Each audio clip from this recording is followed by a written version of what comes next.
Muito bem, esta é a segunda etapa da apresentação de trabalho do 12º Seminário do LEG. Então, hoje é terça-feira, 15 de junho de 2021, e damos continuidade ao Guilherme Atanasio e sua brilhante apresentação. Faço duas perguntas, Guilherme. Você é do LESP ou de outro laboratório, e quem que te orienta? Eu integro hoje a equipe do LESP e a Milena Serafim, professora Milena. Parabéns. Fala mais um pouquinho para a gente. Infelizmente, por um problema técnico, perdemos tua apresentação, mas fala 2 minutinhos do que tratou para a gente deixar o registro e daí abrimos para perguntas. Bem, o programa, né, Município Verde Azul, foi o foco da minha pesquisa. A gente realizou uma avaliação de processos que envolveu desde entender como que a agenda temática ambiental se integrou para se formar essa política ambiental do Estado de São Paulo, e dentro disso entender como se relacionam os atores envolvidos, seja a coordenação estadual e os papéis dos municípios, que são, de fato, os grandes implementadores e formuladores das ações no seu ambiente local.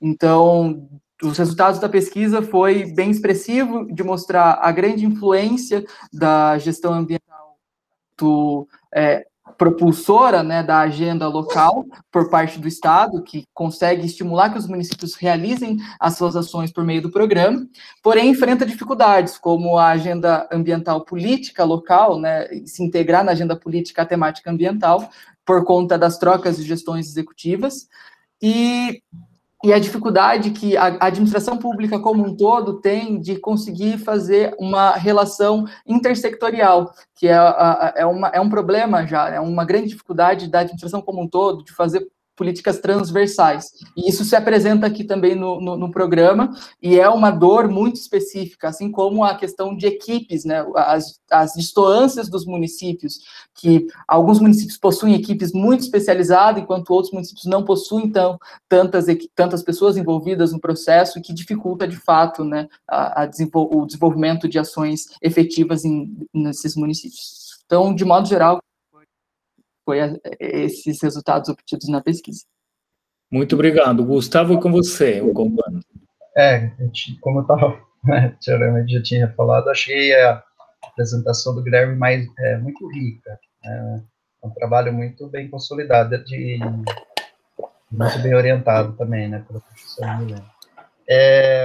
A minha dúvida, ou não é mais dúvida, mas é uma curiosidade, de quais municípios que, na sua pesquisa, eles estavam mais, vamos dizer assim, com a implementação mais encaixada do programa, e outros que ainda estavam...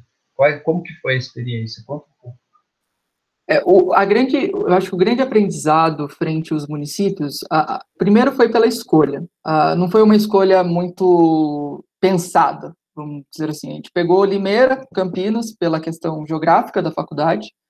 Limeira já tinha tem um contexto interessante por estar dentro metropolitano, mas ainda sem interior, ter uma estrutura grande, né, ser um município de quase 300 mil habitantes, mas frente a Campinas, por exemplo, que tem 1 milhão de habitantes, já mostra diferentes desafios ambientais. Botucatu nós escolhemos por ter um destaque dentro do programa, por estar colocado na frente histórica sempre entre os top 5 de ranqueamento. Itaquarituba por ser a minha cidade natal e mais facilidade de pesquisa, mas também por ser uma cidade pequena e de uma participação não tão relevante. Sempre ocupou as posições 300 a 400 no programa. Então, entender um pouco essas diferenças das realidades. De experiências, Botucatu, como já mostra no ranking, ele tem uma atuação muito mais engajada, e até o interlocutor que eu entrevistei, ele aponta que isso já vinha antes mesmo do programa. Uma teoria que passou foi a relação de que o próprio município possui várias reservas florestais, como cachoeiras, e a própria população tem esse cuidado com o meio ambiente. Quando esse programa foi lançado, a própria população cobrava do município de que se tivesse um desempenho adequado, né, satisfatório. Então, a gestão municipal ela era muito cobrada pela sociedade. Então, não tinha muita escapatória por parte do Poder Executivo de não querer priorizar esse programa. Já, por exemplo, Taquarituba, que dentre os 4 entrevistados não tem tanto desempenho, antes chegou-se a ter um desempenho legal, mas era por conta da gestão municipal, porém, na trajetória dos últimos 3 anos, a gestão ambiental local não foi implementada, visada. O interlocutor que eu entrevistei, ele apresentou que a própria secretaria não dava tanta espaço para se realizar essas ações. Ele mesmo apresentava que tinha dificuldades para como que deveria ser essas ações e não conseguia traduzir a proposta do programa para o município.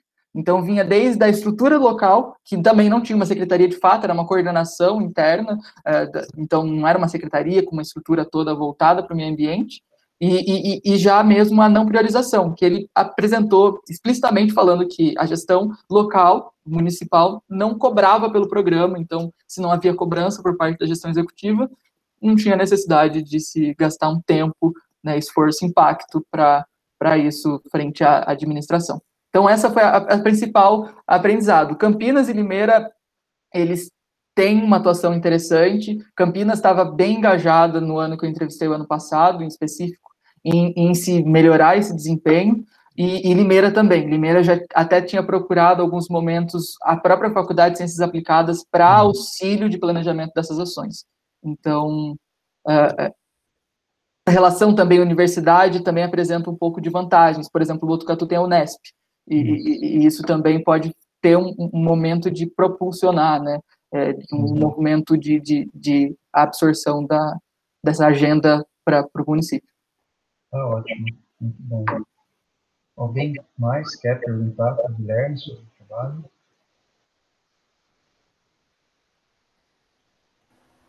Pode falar, Guilherme, primeiro que gostei bastante da sua apresentação, parabéns pela apresentação, pelo seu trabalho. Realmente é um trabalho muito rico em detalhes, e com certeza deve ter sido um grande aprendizado aí dentro da sua graduação para estar lidando com vários fatores da administração pública, várias variáveis.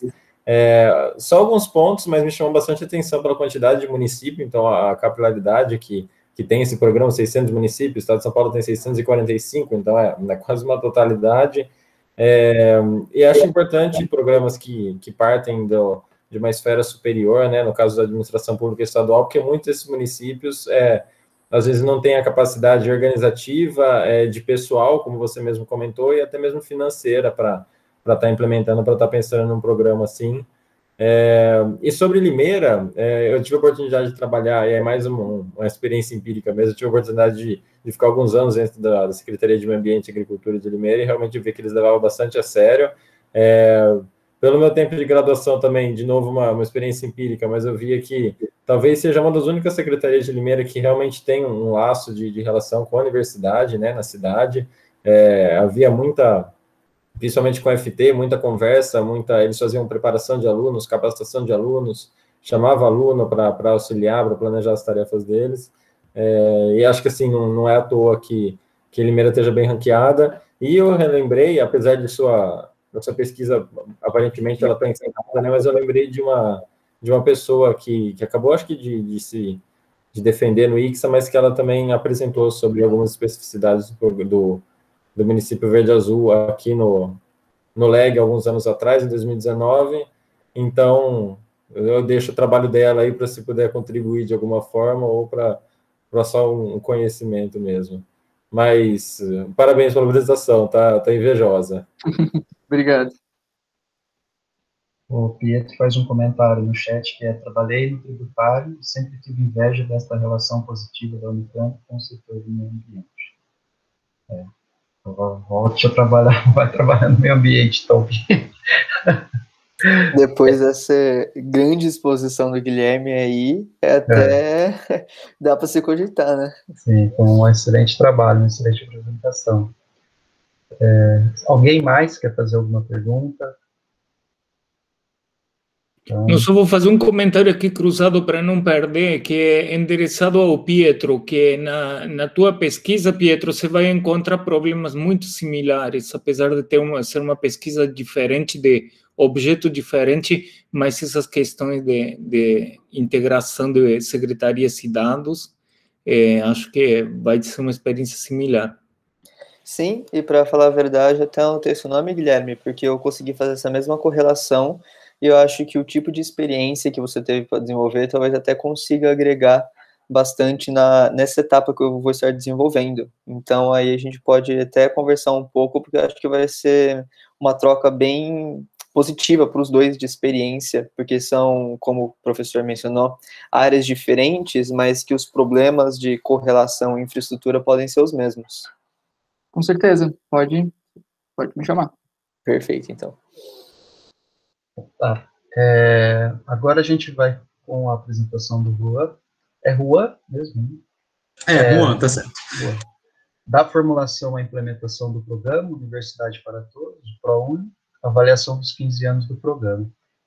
Juan, pedi para você fazer a sua apresentação também, falar de onde você é, né? Qual faculdade, qual graduação, só para a gente... Tá. Estou só colocando os slides para ver se dá tudo certo. Vou só colocar para rodar, só para... Funciona, né? Ótimo. Tá trocando. Tá. Sim. Então, eu sou Juan, sou mestrando em Políticas Públicas pela Universidade Federal do ABC.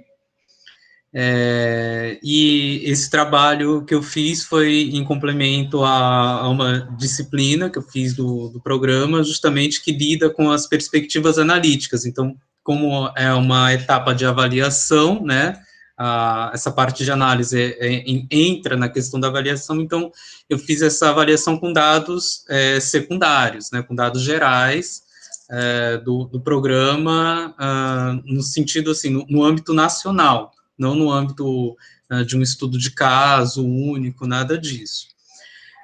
Então, a metodologia que eu utilizei, primeiro foi uma revisão bibliográfica, incorporando teses, dissertações e artigos que abordassem o que é o ProUni.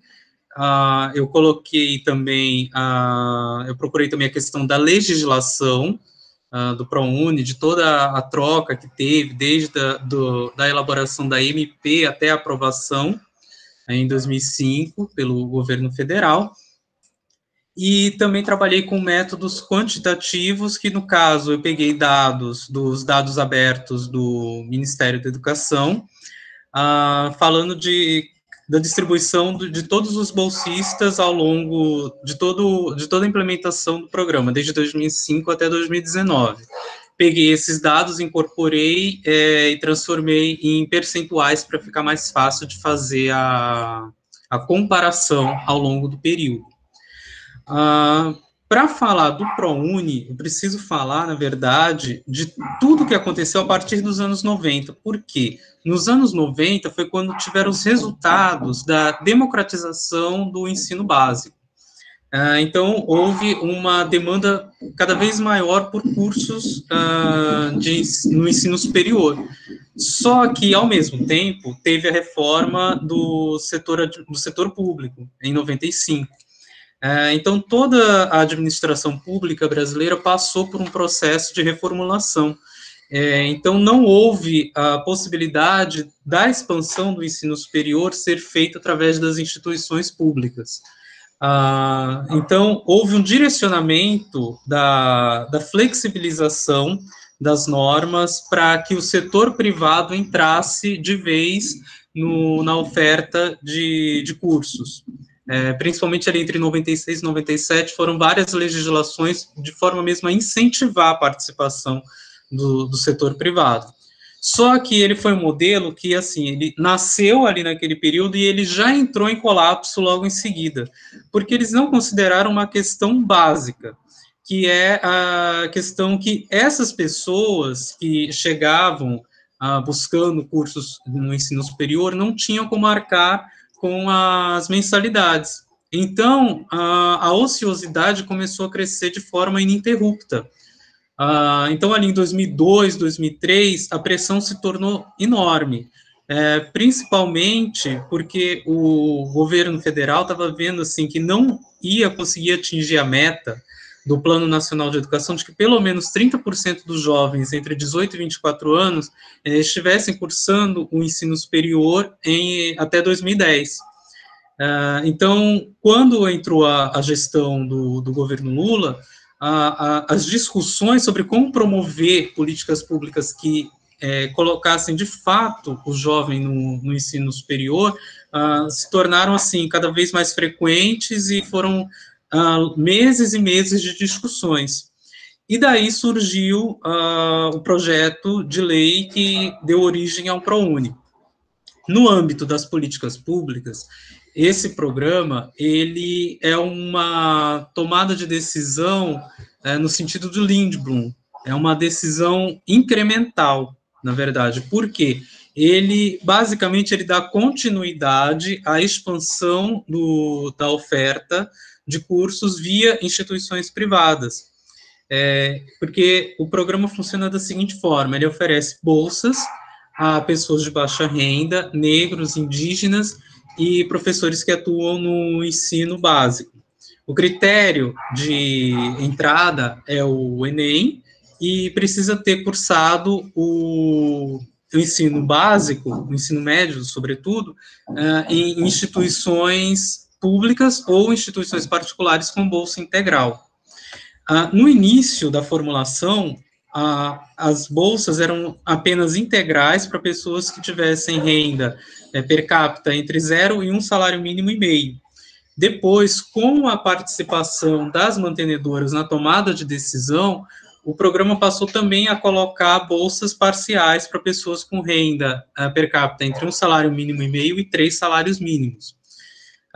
O programa entrou em vigor em 2005, e ele é implementado em 2 etapas. Numa primeira etapa, o candidato insere os dados no portal do INEP, ele escolhe a instituição que ele quer, e na segunda etapa ele é selecionado e ele leva toda a papelada comprobatória da renda e da questão da nota do Enem para a instituição privada.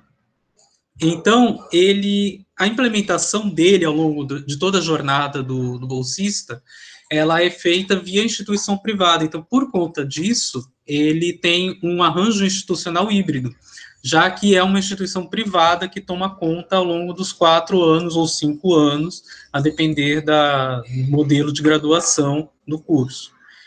Inclusive, a instituição faz o acompanhamento semestral de toda a comprovação de renda, na questão da reprovação, já que o estudante não pode ter mais de 25% de reprovação, tá?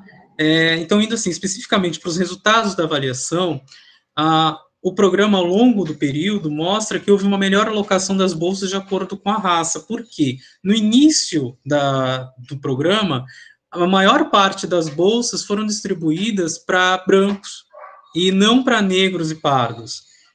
Só a partir dos últimos anos que essa distribuição passou, entre os negros e pardos, passou a representar mais de 50%. Inclusive, em 2019, o percentual de negros e pardos que são bolsistas chega quase a 60%. Então, isso mostra que o programa passou por um aperfeiçoamento e passou a representar aquilo que ele, de fato, se propôs a fazer. O programa, ele passou a distribuir mais bolsas também para a modalidade EAD, porque no início do programa, apenas 5% das bolsas eram destinadas a bolsistas que estavam em cursos EAD, e agora já são mais de 30%. De bolsistas nesses cursos. Então, mostra que a política pública ela se adapta às demandas dos candidatos e, consequentemente, dos bolsistas. Os bolsistas integrais, eles são a maioria entre os contemplados. A relação entre 2005 e 2019 fica sempre entre algo de 60% a 70%. Então, isso mostra que o programa, apesar de toda a pressão dos mantenedores, ele contempla mais realmente aquela faixa de renda inicial do programa. E houve uma melhor distribuição de bolsas de acordo com as regiões, porque no início do programa, as regiões Norte e Nordeste não representavam nem 20% total de bolsas concedidas. E em 2019, esse percentual chegou a mais de 30%.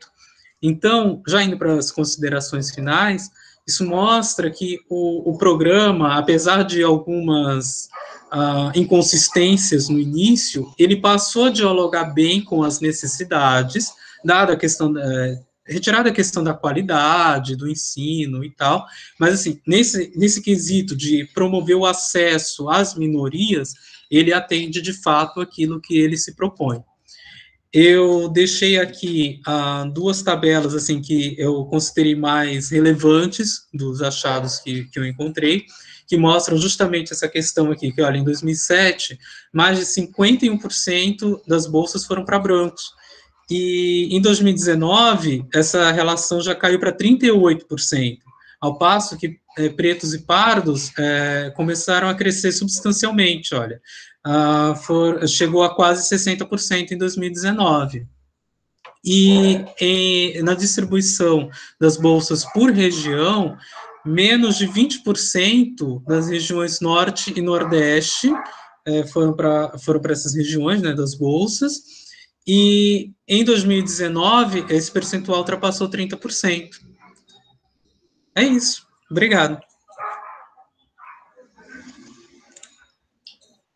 Deixa eu só parar aqui. Obrigado. Pronto.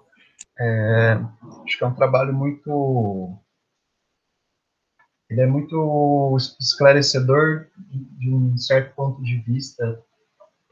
Confesso que eu achei o que faltou um pouco na leitura do resumo, eu não sei se você faz no seu trabalho completo, é uma análise um pouco mais crítica do ProUni com um sistema de privatização do ensino superior. Não sei se você chegou a ver essa crítica que os pesquisadores tendem a fazer como eu vi. Eu acho que seria interessante você colocar alguma coisa disso no resumo e também na apresentação, porque parece que, claro, o programa tem os seus méritos, mas também tem os seus deméritos com esse dinheiro, né, vindo do órgão público para a empresa privada, e automaticamente a gente não consegue muito bem isso, a gente está meio que até saturado pelas avaliações que são seguidas, de avaliar como que o sistema privado de ensino superior, ele é tão, tirando exceções, tirando universidades que você consegue, né, ver que são melhores, mas hoje nós temos um monte, um grande número de universidades privadas que se utilizam desses programas de financiamento do governo, e o ensino e a qualidade desse ensino é muito pobre, né? É um ensino muito, digamos assim, muito pouco desenvolvido para as necessidades da população brasileira. Então, eu acho que se você tocasse pelo menos em alguns pontos desses, eu tenho, inclusive, eu até vou te deixar, eu tenho uma tese de uma aluna que foi do Instituto de Economia, que hoje já é também uma professora, e a tese da Ana Luísa, ela vai discutir sobre tudo isso, a expansão do ensino privado com o financiamento do Estado, né, especialmente dos governos Lula e governo Dilma. A política, ela é muito boa, né, ao fomentar e incluir esses estratos mais vulneráveis da população, mas, ao mesmo tempo, nós deveríamos criar formas de avaliação da implementação dessa política dentro das instituições privadas, né? Meio que criar indicadores, né, que consigam alcançar melhor esse público-alvo que vem nas instituições privadas, e também fazer rankings, né, alguma coisa desse tipo, não o ENAD, mas formas mais efetivas, de fato, que consigam melhorar as instituições privadas em si. Até porque, com a crise econômica que a gente tem passado, o que está ocorrendo é a supressão das unidades de ensino privado. O que eu quero dizer você começa a juntar vários cursos de diferentes áreas com o mesmo professor, então você tem uma popularização do ensino público, ao mesmo tempo você tem uma pressão na classe dos professores, nas classes docentes. Isso eu vi, porque eu fui um professor nesse meio tempo de uma instituição privada, e acompanhei de perto esse processo de, digamos assim, de precarização do trabalho do ensino superior. Então, é bacana, eu acho que o ProUni é uma iniciativa que foi muito bem elaborada, mas ela tem algumas lacunas que precisam ser preenchidas de forma um pouco mais crítica, assim. Mas eu adorei seu trabalho, eu acho que foi muito, muito bom e eu acho que dá para você debater um pouco mais sobre essas partes das críticas, tá bom? Tá ótimo, obrigado. E, inclusive, assim, a minha ideia, justamente agora que eu estou pegando mais na dissertação, a minha ideia é justamente fazer uma comparação entre as instituições com uma qualidade maior para ver qual o desempenho do bolsista, de fato. E com esses achados, quem sabe propor melhoras para o programa. Porque eu acho que a gente tem que levar em conta a qualidade, sim. Né? A gente precisa aperfeiçoar esses métodos de avaliação. Inclusive a questão do ENAD, a gente precisa ter uma melhora nisso, sim. A política pública, ela pode ser aperfeiçoada, ela pode e deve ser aperfeiçoada. Tá bom. Alguém quer comentar, fazer um comentário, uma dúvida da apresentação? Eu quero dizer que gostei muito do seu trabalho, Juan, muito interessante, e que tem uma pequena anedota sobre o ProUni, que é o fato de que começou com os franciscanos, né? Que eles têm uma política, eu trabalhei muitos anos com eles, mas daí que eu sei, mas na verdade tinha uma política social muito importante da Ordem dos Franciscanos, que tem uma universidade e tudo mais, e de fazer uma política de ensino inclusivo. No caso, eles são uma universidade, não é nem pública nem privada, é confessional, chamada confessional, né? E foi muito interessante porque aproveita e foi um frei que se chama Frei Davi, é um cara já maduro e de muita participação na política pública e sobretudo nas políticas sociais. E eles levaram esse programa para o Haddad, que na época era ministro da Educação. E daí que ele transformou esse programa, que era o Educafro, porque na verdade os franciscanos faziam uma coisa de acolhimento de imigrantes e na verdade, de descendentes e tudo mais da África, e daí se chamava Educafro. E então, eles levaram para o Haddad e ele transformou no ProUni, né? E o Frei Davi continuou, inclusive, dando palpite, aconselhando o programa e tudo mais, que foi um sucesso. E aproveitou digamos, uma escala de vagas que estavam desocupadas em todas as universidades privadas. E nas públicas não, porque elas têm uma quantidade que é preenchida, mas nas privadas não. E então aproveitou essa oferta e para eles também foi conveniente, porque recebiam, né, em função de cada vaga coberta, pagavam menos imposto de renda, né? E aí foi um arranjo muito interessante e deu muito, muito sucesso, eu acho. Confiro o que você analisou e a tua posição. Só que aí vem esse desgaste que foi dos últimos anos do ensino e, sobretudo, as escolas particulares foram muito depreciadas.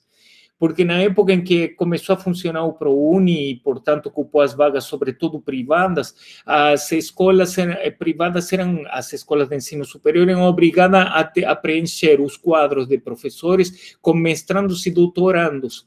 E, por outro lado, o Ministério do Trabalho exigia níveis de pagamento diferentes. E isto foi um sucesso. Só que assim que pode, isso foi desmontado, né? E isto ajudou a depreciar, porque essa lei não foi mais cumprida, ou não foi mais valorizada a pós-graduação dos professores nas universidades particulares, e os alunos receberam uma educação desqualificada, digamos assim, né? Mas o ProUni em si é muito interessante, muito valioso, mesmo para as universidades privadas, eu digo isso por experiência própria. Mas muito legal o teu trabalho. Valeu e obrigado por você ter participado aqui no LEG. Muito obrigado. E, assim, aproveito para deixar aqui, assim, que eu sou fruto do ProUni. Eu, inclusive, a minha graduação foi no ProUni, foi numa certificada da Fundação Getúlio Vargas, que é da EBAP, eles têm esse convênio com 30 instituições, e, assim, apesar de ter realmente essa precarização do ensino, existem algumas instituições que realmente têm ensino de qualidade. Inclusive, a ESAGS tem nota 5 no ENAD. E se eu estou aqui também foi graças a um professor no primeiro ano que me incentivou a fazer iniciação científica. Eu fiz iniciação científica na USP, e sabe? Então, assim, o ProUni me abriu portas. Claro. Essa é a finalidade mesmo. Então, você é a prova de que funciona. Funciona. Parabéns. Parabéns. Muito obrigado. Eu sugeri no começo que a gente fizesse um intervalinho de 5 minutos antes de começar, pode ser? Daí o Noah é o próximo. É isso, né? Depois o Noah e depois a gente fecha com a Ingrid. Pode ser, gente? A gente faz um intervalinho de 5 minutos? Então, tá bom. Combinado. Então, já voltamos. Obrigado.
Bom, gente, vou adiantar no expediente aqui e fazendo os testes para apresentar. Tá bom. Noam, Oi. peço licença que vou abrir um evento paralelo dos vereadores e eu volto. Fique à vontade, Carlos. Obrigado. Até mais.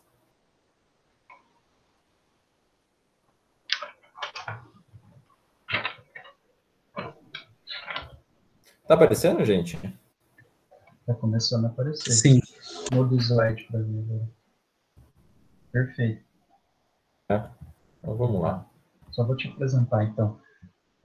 O Noam, então, vai falar sobre imparcialidade, deveres e riscos da atividade científica, apontamentos do princípio da Covid-19. Então, a fala é sua, Noam. Oi, gente, boa tarde novamente. Eu sou Noam, sou formado em Administração Pública pela FCA Unicamp. Continuo na Unicamp no mestrado interdisciplinar em Ciências Humanas e Sociais Aplicadas.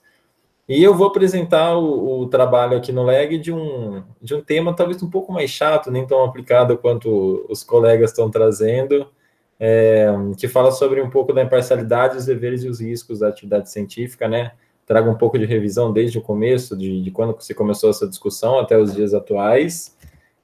Aqui no sumário, um pouco começo falando da minha motivação e dos objetivos, e depois entro na pesquisa em si. E da minha motivação, porque eu decidi escrever isso, não é aplicado, não tem muita relação com o que eu estudo, nem com a minha graduação, mas eu estava no momento que eu tinha acabado de ingressar no mestrado, então nessa vida acadêmica mais efetiva, estava bastante em dúvida sobre a produção científica em si, o pensamento científico, como é que eu tenho que ser imparcial, existe parcialidade? Num documento eu tenho que colocar autores que falam sobre a mesma coisa, mas que têm pontos de vista diferentes. Então, muitas dúvidas acerca dessa produção do pensamento científico, apresentado um mundo totalmente novo, num mestrado que puxou bastante para o lado das ciências humanas, como conhecimento interdisciplinar no seu início, né, através da nossa disciplina CH001. Então, para tentar sanar um pouco todas essas dúvidas que eu estava tendo no momento, eu trouxe esse assunto até para tentar, com uma motivação, para tentar eu me situar melhor, entender um pouco mais desse meio que é o meio acadêmico, digamos assim. Então, bom, como objetivo, eu escrevi que o trabalho tem como objetivo discutir sobre a imparcialidade no pensamento científico, né, tentando entender a sua ocorrência e os limites, e atrelar isso o tema da neutralidade científica, né, o equívoco de se considerar uma verdade como imutável e absoluta, e, consequentemente, a necessidade e as vantagens de ter uma ciência aberta a críticas ou apontamentos sobre os seus estudos. O texto passou por várias modificações, né, para eu estar apresentando aqui, e aproveitei para colocar um pouco de um tema atual, que é a nossa conjuntura de Covid-19 no Brasil. Então, bom, inicialmente, alguns autores, eles discorrem que sobre a influência de vários filósofos mais antigos, Bacon, Descartes, Immanuel Kant, os filósofos do século XIX e do século XX, eles entendiam a ideologia que era um vício, e entendiam que ele manchava a produção científica. E essa ideologia era contrária à neutralidade que era desejável nos artigos da época, na produção científica da época. E, segundo esses filósofos, ela poderia ser evitada com um pensamento hábil e vigilante. Então, em linhas gerais, uma obra que carregasse opiniões particulares do autor, ela era considerada sem nenhum prisma aceitável ou positivo. Entretanto, em um determinado momento, começa-se a haver questionamentos acerca dessa ideia, né, da neutralidade, de o trabalho tem que ser imparcial, muito baseado numa ratificação da percepção do Kant de que não existe uma diferenciação absoluta entre o sujeito e o que é escrito por esse sujeito. Então, um dos pontos de partida é o entendimento dessa compreensão que a ideologia e a subjetividade, elas estão presentes na personalidade do indivíduo, na sua formação moral, nas suas tradições, no cotidiano com as outras pessoas, e deste modo, todo ato de conhecimento, ele não resulta de uma consciência puramente teórica, mas também de elementos de natureza não teórica que são provenientes dessa vida social, das influências e do desejo de cada um. Um dos autores que colabora para esse tipo de pensamento é o filósofo austríaco Karl Popper, que na obra dele, A Lógica das Ciências Sociais, ele contribui falando que que é impossível eliminar tais interesses extracientíficos e evitar a sua influência numa pesquisa científica, né? Ele continua falando que não se pode roubar o partidarismo de cientista sem também roubá-lo de sua humanidade, e não podemos suprimir ou destruir os seus desejos ou valores sem destruí-lo como ser humano e como cientista. Eu trago que autores que se situam num espectro diferente de posicionamento, eles também concordam e defendem essa não existência de uma posição de imparcialidade na ciência. Eu trago o Florestan Fernandes, por exemplo, que ele fala que para o sociólogo não existe uma neutralidade possível, que o intelectual ele deve optar entre o compromisso com os exploradores ou com os explorados, evidenciando aí uma demarcação de valores individuais, né, e a não existência de um campo neutro. Eu trouxe os dois porque o Popper ele é um liberal em que influenciou muitas obras nesse sentido, e o Florestan foi alguém que ele sempre se posicionou à esquerda e do lado de uma classe trabalhadora. Então aí estão presentes em campos de pensamento antagônico, mas mesmo assim concordam com esse fato. E fora eles, tem mais uma vasta bibliografia que discute esse tema da neutralidade, enfim. Embora seja considerada como parte inerente do homem e do saber, o trabalho ele defende que essa imparcialidade no pensamento científico ela não pode ser utilizada como um pretexto e como um dogma para discorrer sobre determinado fenômeno. E eu falo que a ciência ela necessita estar aberta ao debate, às críticas, às sugestões sobre os seus métodos e resultados, e que a crítica ela é imprescindível para a validação de um pensamento científico, né? Então, em linhas gerais, não é porque eu sou naturalmente parcial que eu vou ser intransigente frente a novas ideias e a novos fatos. E o Popper, de novo, ele destaca esse papel de protagonista que a discussão de resultados ele deve apresentar, né, dentro das ciências, e ele fala que desenvolver atividade científica, seja ela no campo teórico ou prático, é sobretudo no processo de questionamento do objeto de estudo, e não somente crítica no sentido de comprovar ou de refutar o que está sendo colocado em debate, mas também buscando o seu aperfeiçoamento através da detecção de falhas do que você está estudando. Então, portanto, eu acabei concluindo que, da mesma forma que a parcialidade ela é inerente ao desenvolvimento da atividade científica, as críticas e questionamentos, eles também são parte indissociável da mesma, né? E que nenhuma crítica está aberta e está isenta ao ataque da crítica. Trazendo um pouco mais um caso aplicado e acho que é uma discussão bastante atual, que foi até comentada ontem na nossa palestra do seminário do LEG, eu falo que, na prática, essa inflexibilidade, a não absorção das críticas, ela pode ser observada, pode ser observada nesse cenário de pandemia da Covid-19 no Brasil, quando emergiu a discussão sobre a eficiência do tratamento precoce como forma de combate ao coronavírus.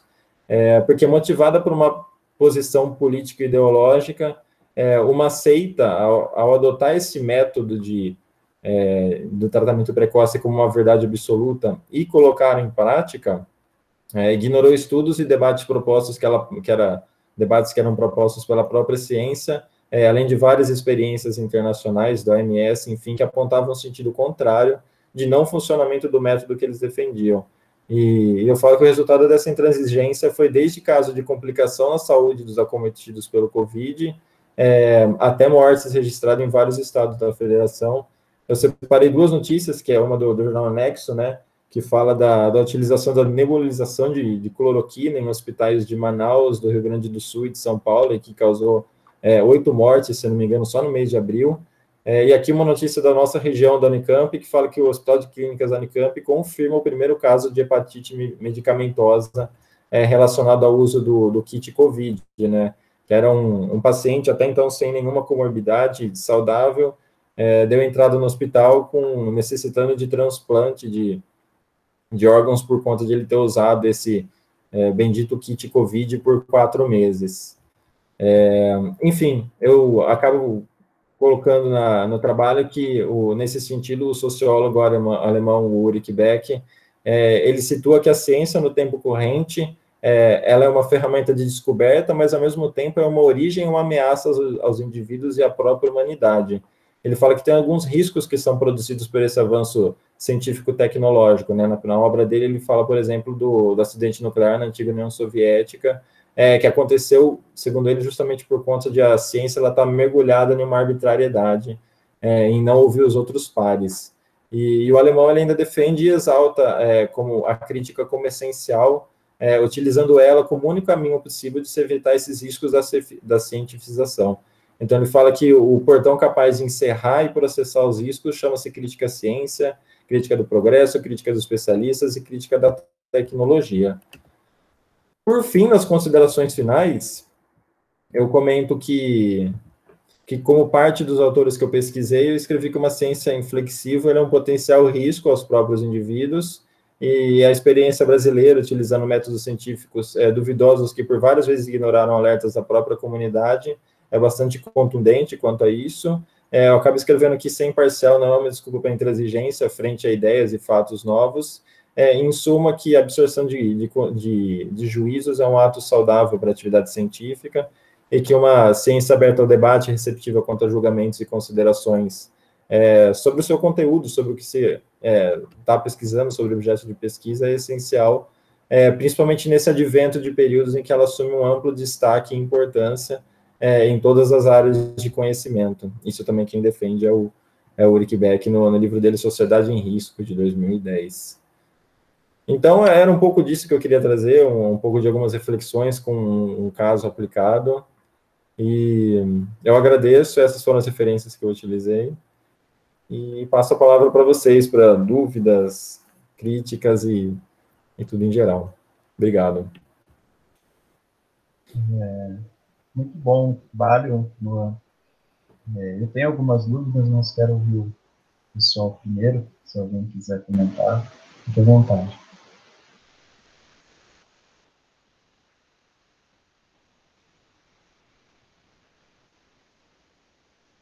Ninguém? Vai, Gustavo, começa você. Vai, Gava, bate pouco. Não, eu não. Que isso. Eu achei que ficou muito bom, muito bem escrito o resumo. Achei não, né? Na leitura ficou corrida muito boa. Eu só queria que você deixasse um pouco mais claro no texto em si, e acho que também apresentar uma metodologia do que você fez. Você cita aí que você utilizou autores clássicos, Florestan, Beck, você utilizou outros demais. Eu acho que isso tem que estar mais bem descrito na sua proposta do trabalho, no resumo final que a gente vai pedir para os autores ali também. Para deixar, porque com a metodologia a gente entende mais o que você quer dizer, o que você quer com isso. Claro que na sua exposição fica mais claro do que propriamente no texto em si. Então, acho que é mais isso, né? E talvez, como a gente discutiu ontem, e a professora Sônia falou muito bem, a partir do momento que o governo federal começa a ser não negacionista, mas além de ser negacionista quanto à temática da pandemia, mas ele agregar o tratamento precoce e a disseminação do vírus como uma política pública, eu acho que isso tem que também ser um pouco mais observado no seu trabalho. O que eu quero dizer é o seguinte, houve uma política pública de que aumentasse a contaminação através da imunização de rebanho, né, que ficou muito bem descrito pela professora ontem, e também por um trabalho da USP, que reflete muito essa questão sobre o tratamento precoce e as políticas efetuadas pelo governo federal como forma de uma política pública. Então, ele tomou um lado nessa questão, né, não é o lado da ciência, que é o que você quer discutir, é o lado do negacionismo, da não ciência, né, ou se existe uma má, uma boa ciência, né, eles optaram por um método científico, né, totalmente equivocado. Então, acho que isso traria mais elementos para o seu texto no resumo final do trabalho. Mas fica aberto para as suas considerações. Era mais isso que eu queria contar para você. Eu agradeço, Gava. Realmente, observando agora, me parece algo que dê para se encaixar no debate, mas é algo além de uma pura interpretação da ciência, né? Uma negação dela é algo superior a uma política pública contra a própria ciência. Mas vai ser incorporado, como eu defendo. Agradeço a todos. Alguém mais quer falar, professor? Queria dizer que ficou bem legal o teu trabalho, Noam, e a crítica no sentido do Gustavo, talvez evidencia mais a metodologia. Na Unicamp a gente usa muito autores clássicos para, a partir daí, falar problemas atuais, então a metodologia ajuda a fazer esse meio do caminho, esse meio campo, e eu acho que aí é claro que parece que, na verdade, o negacionismo é uma condição para poder receitar remédios que não prestam, que não dão. Então, há uma enganação generalizada, né? Então, para mentir, para divulgar verdades absolutas que não são tão verdadeiras assim, é necessário negar a ciência. E a gente, eu acho que o trabalho interessante acaba apontando isso, talvez teria que dizer assim com todas as letras, em algum momento, e marcar mais essa posição, porque é uma condição, né, a negação da ciência é necessária para poder vender mentiras, e também para criar essas posições, como nós estamos vendo na CPI, que os senadores que são defensores do Bolsonaro às vezes colocam como se fossem duas posições em pugna, e não é a ciência contra a barbárie, é o crime contra a democracia, mas muitas vezes a própria mídia ou a julgada dos políticos coloca como duas opções que os cidadãos deveriam escolher. Não tem que escolher entre ciência e negacionismo, é ciência mesmo. Então, mas essa falta esse jogo que a mídia faz e os políticos, digamos assim, vamos chamar de bolsonaros, é parte da jogada de desqualificar a própria democracia e colocar, por exemplo, o Bolsonaro como um candidato ano que vem. Ele é um criminoso, como assim vai ser candidato? E aí compara como qualquer outro político? Não, né? E a ciência também pode ser comparada contra versões que não são ciência. Vamos discutir a ciência contra a cloroquina? Não, né? E acho que isto é básico, mas tem que ser dito. Mas legal o trabalho, gostei, muito bom. Obrigado, professor Carlos. Agradeço a contribuição, concordo com elas. Mais alguém quer comentar, fazer uma sugestão? Senão a gente já vai para o trabalho da Ingrid. Então, tá. A Ingrid vai falar, então, para a gente aqui sobre saúde mental no trabalho no Brasil contemporâneo, responsabilidade de quem?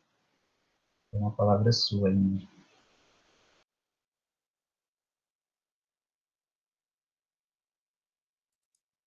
Bom, boa tarde a todas e a todas. Vou falar um pouquinho sobre saúde mental no Brasil contemporâneo, né? Me apresentando, eu sou a Ingrid, sou aluna do IX aqui, do mestrado interdisciplinar em Ciências Humanas Sociais Aplicadas, sou psicóloga de formação e tenho como contribuição nessa pesquisa a professora Sandra Gema, que é minha orientadora do mestrado aqui na Unicamp, e não pôde estar presente com a gente hoje, porque ela também está em outro evento, então estamos nos dividindo, mas ela também deixou um abraço fraterno a todos. Eu vou dividir minha fala aqui em 3 elementos, né, em 3 partes principais. A gente vai falar um pouquinho sobre saúde mental e trabalho, trazendo um pouco de contemporaneidade, alguns casos para reflexão, e finalizamos com as considerações e essa reflexão de quem seria essa responsabilidade falando em saúde mental. Falando um pouquinho dos objetivos, né, da pesquisa, a ideia aqui é mapear quem são os responsáveis pela garantia desse direito, né, do direito à saúde mental no trabalho no Brasil contemporâneo.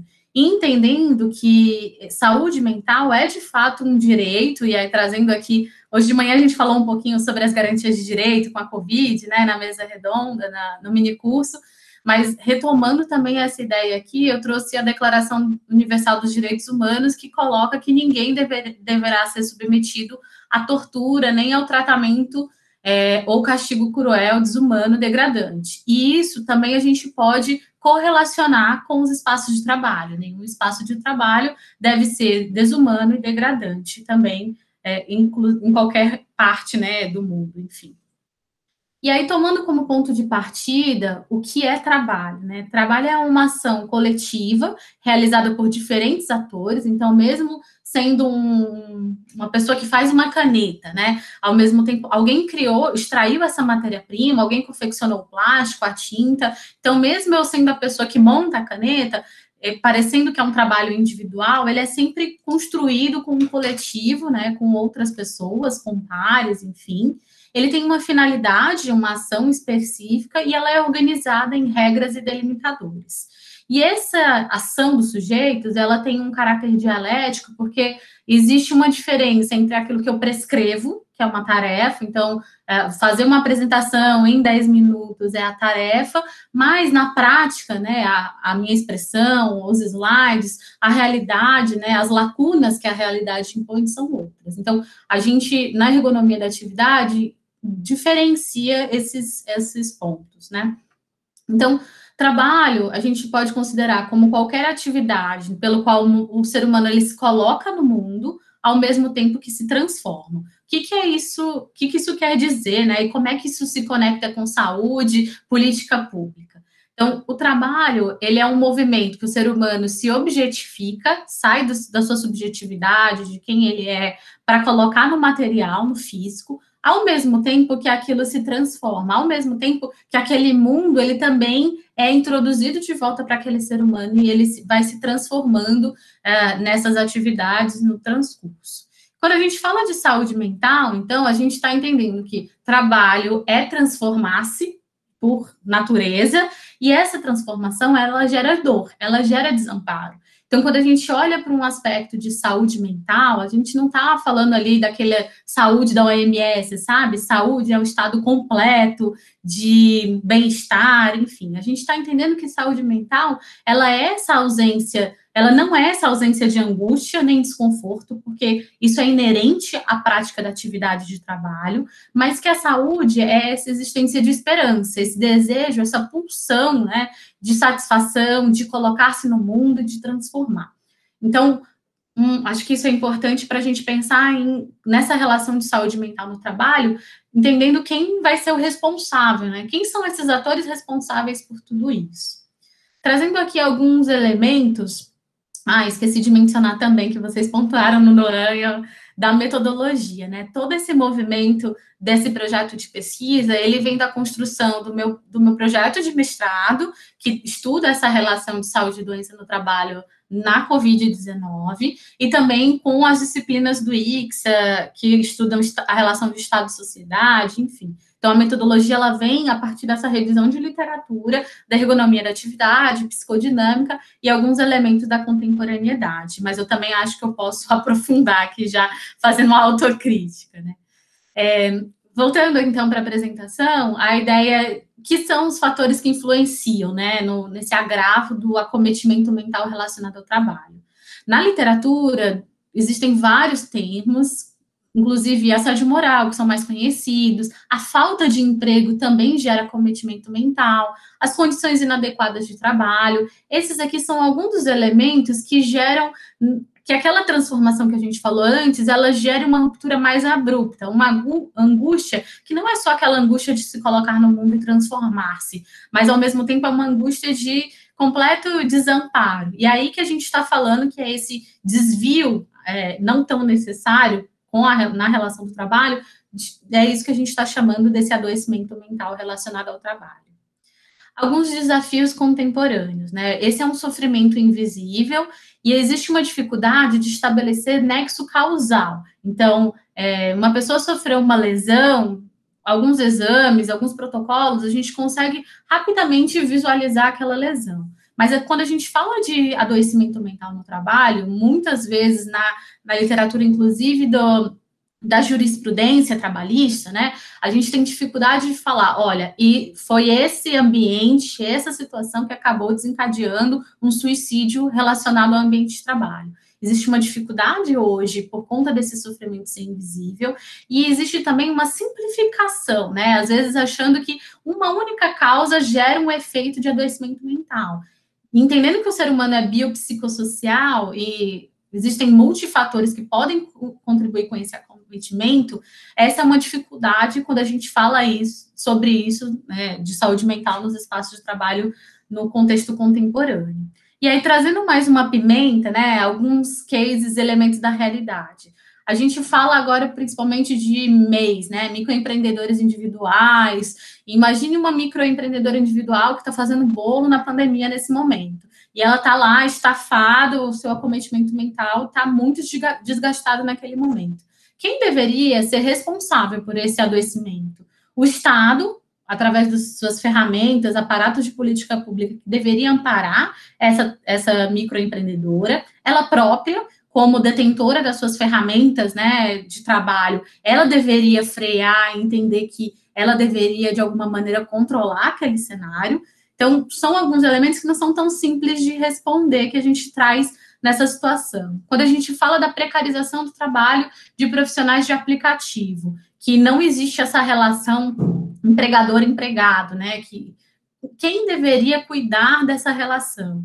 Quando a gente fala dos terceirizados, que são aqueles profissionais que, de alguma maneira, na reformulação da legislação trabalhista, né, na reforma trabalhista de 2017, no qual as atividades fins passaram a poder ser terceirizadas. Então, eu sou uma empresa de construção civil e não tenho mais trabalhadores. Eu contrato uma outra organização que essa sim tem um vínculo empregatício e traz os seus profissionais.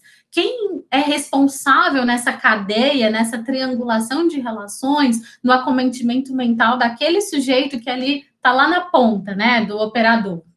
Quando a gente fala de saúde mental na pandemia, um outro exemplo, de profissionais que rodaram por 72 horas trabalhando, e aí muitas vezes a gente dá ali um remédio para dormir. É possível ter saúde, e aí a gente trata o sintoma e não a causa, talvez, desgastante e degradante daquele trabalho nesse contexto pandêmico. É possível, inclusive, ter saúde mental na pandemia? Então, esses são alguns elementos. E aí, chegando para as considerações finais, a gente acabou entendendo que não existe um ator único. Trouxemos aqui 4 principais que são responsáveis por essa relação. Então, o primeiro deles seria o Estado brasileiro, né, que é responsável pela garantia dos direitos e deveres das pessoas, e ao longo dos últimos anos foi criando sistemas de proteção social para esses sujeitos trabalhadores. Então, o Estado tem essa responsabilidade. O próprio mercado, enquanto o mercado não é palpável, né? Assim como o Estado, que a gente consegue também, a gente não consegue ver quem é o Estado, mas esse mercado que, numa perspectiva neoliberal, tem alguns elementos que, através das suas autorregulações, vão se ajustando, e aí tem um olhar muito forte que talvez a opinião pública, cada vez mais, tem trazido que saúde mental no trabalho é importante. Então, talvez esse Estado, esse mercado autorregulado por essas necessidades da sociedade, de alguma maneira, também se torna fundamental ali como elemento importante para trazer diretrizes e parâmetros quando a gente fala de saúde mental no trabalho. As organizações, como empregadores, né, e responsáveis por toda a parte de higiene, saúde, ergonomia e dia a dia das rotinas daqueles profissionais, e também as próprias trabalhadoras e trabalhadores que, numa perspectiva, né, de sujeitos que fazem parte daquela rede, daquele ecossistema, esses também são sujeitos importantes na garantia da promoção e da mitigação de rupturas relacionadas à saúde mental no trabalho. Importante também trazer que as estratégias de enfrentamento para situações adversas relacionadas a acometimento mental relacionado ao trabalho, muitas vezes são superadas pelo coletivo dos trabalhadores. Então, a importância desses trabalhadores também dialogarem e promoverem transformações nesses espaços, ela é fundamental.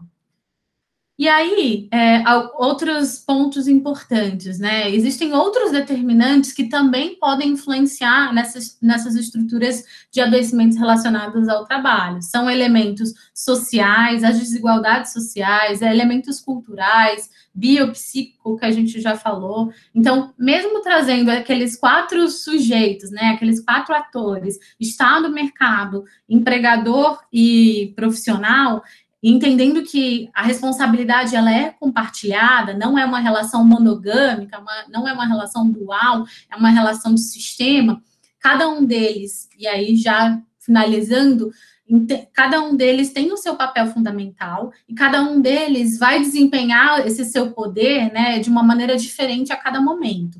Então, em determinados momentos, o Estado entra trazendo políticas públicas que, por outro lado, podem... Vou trazer de novo o exemplo da terceirização. A gente fez a reforma trabalhista de 2017, trouxe uma precarização no trabalho que gerou acometimento mental. E aí, na teoria, né, o Estado falava que essa revisão iria favorecer o trabalhador e, no final do dia, gerou um desgaste e adoecimento. Então, veja que, às vezes, a gente faz alguma coisa de boa fé, digamos assim, e que gera um impacto diferente lá na frente. Então, como é que fica toda essa relação no dia a dia atual?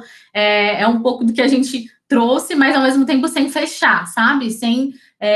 Entendendo que existem outros elementos e que isso não pode ser delimitado a um único sujeito, a um único responsável. Aqui um pouco das referências e estou aberta para a gente conversar.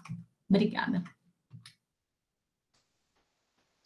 Obrigado, Ingrid. Eu achei seu trabalho muito bom. Eu acho que é um trabalho que ele conversa com a atualidade, né, sobretudo aí que você disse da reforma trabalhista.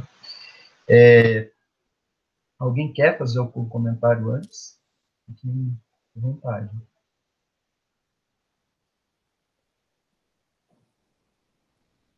Então, professor. Queria dizer que adorei seu trabalho, Ingrid. Parabéns para você e para a professora Sandra Gema. Muito oportuno também, muito adequado. E obrigado pela sua participação aqui no LEG. A Andréia quer falar? Eu quero dar meu testemunho, porque eu sou professora aposentada do Estado, eu não consegui terminar o meu ciclo, né, de 25 anos, e eu estou até um pouco emocionada, porque eu tive que fazer, eu faço tratamento, eu tomo quilos de remédio, porque o que eu sempre quis foi ensinar e fazer a diferença na vida de uma pessoa, pelo menos, né? Você não pode mudar a vida de todos, mas você pode influenciar. Alguns eu consegui influenciar, mas a pressão que a gente sofre numa escola pública ou em outro setor, eu só posso falar assim, do que eu senti, né? Do que eu vivi. E eu vivi tudo isso, e realmente são muitos atores que influenciam. Entendeu? Não são só os alunos, não é só a direção, os próprios colegas. Porque não é uma coisa assim palpável, não é você quebrar um braço, você tirar um raio-x e tá o braço quebrado. É você não ter mais vontade de sorrir, é você tentar um suicídio, é você prejudicar o seu filho, porque ele passa por isso tudo. Então, o seu trabalho é muito importante. Eu acho que você tem que realmente ir a fundo nisso, porque as pessoas, elas perdem, às vezes, a vontade de viver, entendeu? E você se sente muito mal. Eu particularmente, estou num processo de tentar mudar a minha vida. Então, eu voltei a estudar, eu acompanho meu filho, porque ele sempre foi o meu companheiro em todas as situações, entendeu? Então, eu queria deixar para você, assim, o meu testemunho, tá? E que você continue fazendo, que outras pessoas façam, porque não dá para a pessoa ser destruída por um sistema, entendeu? Então, eu só queria agradecer.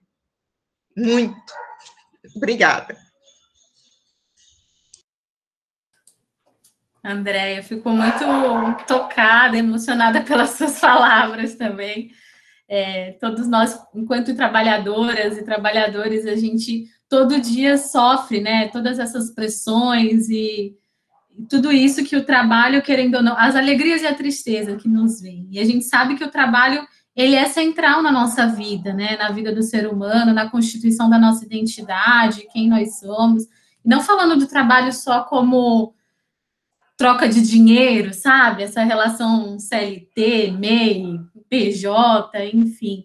E entendendo o trabalho como a maneira como a gente se coloca nesse mundo mesmo, né? Então, fico muito feliz de você sentir a vontade de compartilhar isso aqui com a gente.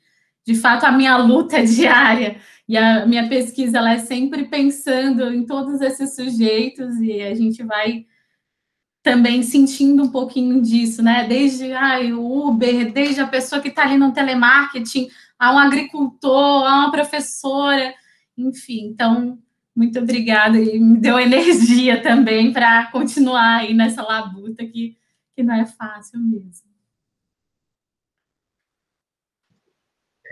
Fica até difícil a gente comentar depois desse... Eu acho que o que a Andrea sente, acho que todo mundo sente isso, sobretudo na academia, é muito conflitoso a uberização, fica até sem palavras agora para discutir, mas eu acho que o seu trabalho, ele vai ao ponto, sabe? Ele toca nesses anseios que a gente está vivendo, então por isso que é tão forte, tão presente. Eu não sei se você conhece, tem uma autora que ela discute a uberização, e ela é do Centro de Estudos Sindicais e de Economia do Trabalho. Acho que você já deve ter ouvido falar. Ela tem uma tese que é a da... Eu vou te passar por e-mail, eu vou pedir seu e-mail, você deixa ele aqui, eu vou te passar, porque ela vai discutir sobre os anseios de uma determinada classe e ela vai estudar o trabalho na Natura, que são as revendedoras da Natura. Então, ela vai observar esse núcleo de trabalhadoras sob um olhar marxista e sobre o olhar desse ciclo, né, de pauperização, de precarização do trabalho. E ela está discutindo isso ultimamente sobre os motoristas de aplicativo. E ela está discutindo sobre esse processo que teve da pandemia, de que esse pessoal ganhou muito status, digamos assim, porque com o isolamento, né, a dificuldade de locomover e tal, eles ganharam muito acesso sobre isso. E ela vai colocar algumas propostas que eu acho interessante, que é, por exemplo, se não existia uma unidade de classe, porque o Uber e as outras ferramentas, elas destroem a nossa unidade como classe, ela vai discutir que, com a pandemia, com essa prevalecência do isolamento, essas classes de trabalhadores por aplicativo ganharam forças e eles estão se reunindo hoje. Então, existe um exército aí de mão de obra que trabalha com aplicativo, que vai passar a ser mais ouvido daqui para frente, digamos assim, até que está tendo propostas de anseio mesmo dessa classe para conseguir melhores benefícios, né? E acho que ela faz uma belíssima discussão, ela tem... É que eu não estou me lembrando agora do nome, mas eu vou te passar, a tese dela foi publicada pela Boitempo e tudo, e acho que vai poder te ajudar nesse trabalho, tá bom, Índia? Alguém quer mais comentar? Professor? Não? Fique à vontade. Eu queria só fazer um comentário, Gustavo. Obrigada e agradeço muito se você puder passar. Eu e a professora Sandra, na última semana, inclusive, a gente vem discutindo muito como esse tema, ele precisa estar...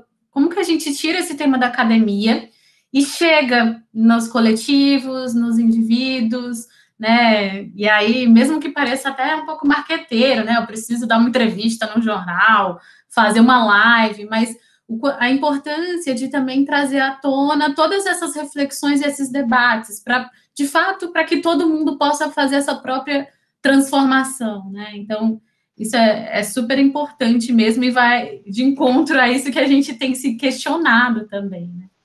Eu deixei no link o livro dela, ela chama Ludmila.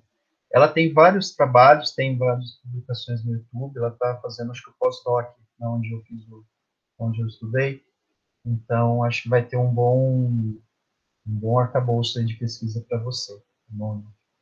E a gente troca depois os e-mails aí. Combinado.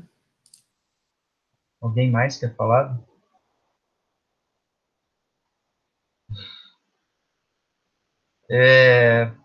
Eu acho, então, que eu saio até emocionado depois dessa fala da Andrea, e queria parabenizar os autores. E meu parabéns especial, então, se eu posso fazer isso, né? Eu acho que vai para o Juan, porque acho que ter uma pessoa presente com a gente nesses momentos, né? Especialmente no meio da pandemia, eu acho que é de sinal de agradecimento ainda mais, tá? Eu já participei de várias vezes, mas essa é a mesa que eu saio com o coração mais apertado e com maior esperança de que a gente consiga ter um futuro um pouco melhor, né? Se a gente seguir nessa pegada aqui, que a gente está saindo com esse sentimento de melhora da nossa situação. Então, acho que é isso. Eu só quero lembrar vocês, então, que hoje a gente ainda tem mais está tendo, né, no caso, está tendo uma mesa com vereadores, nesse exato momento, a gente vai sair daqui e já vai migrar para lá, e depois à noite a gente tem uma palestra sobre segurança com o professor... Moa, você está com a... É o José Vicente. José Vicente, ele vai falar sobre segurança e vai ser... Eu espero que seja, né, vai ser tão bom quanto o de ontem, que foi com a Sônia Flori, então espero que vocês gostem. E é isso. Isso, só deixa eu dar um aviso. A palestra de hoje à noite é sobre segurança e movimentos sociais, e o José Vicente é um professor que é o reitor da Universidade Zumbi dos Palmares de São Paulo, e ele tem uma atividade intensa e muito importante junto aos movimentos sociais e, sobretudo, junto à luta antirracista. E na mesa será acompanhado pela Suzana Duran, que é professora do IFCH, especialista em segurança, e pelo Temidaio Aranciola, que também é do LEG, é já doutor e também é pesquisador associado do UNEP, e eles vão comentar, então, a palestra do professor José Vicente. Não temos mais trabalhos, Gustavo, é isso? Nessa mesa? Não mais, professor, aqui eram 4 trabalhos só. Então, olha, foi um momento lindíssimo, os trabalhos foram realmente muito interessantes, de muito boa qualidade, e se dá o que a gente pretende sempre criar um espaço de interdisciplinaridade para que, a partir de diferentes pontos de vista e interesses, a gente possa criar um diálogo apontando os mesmos problemas e objetos, né?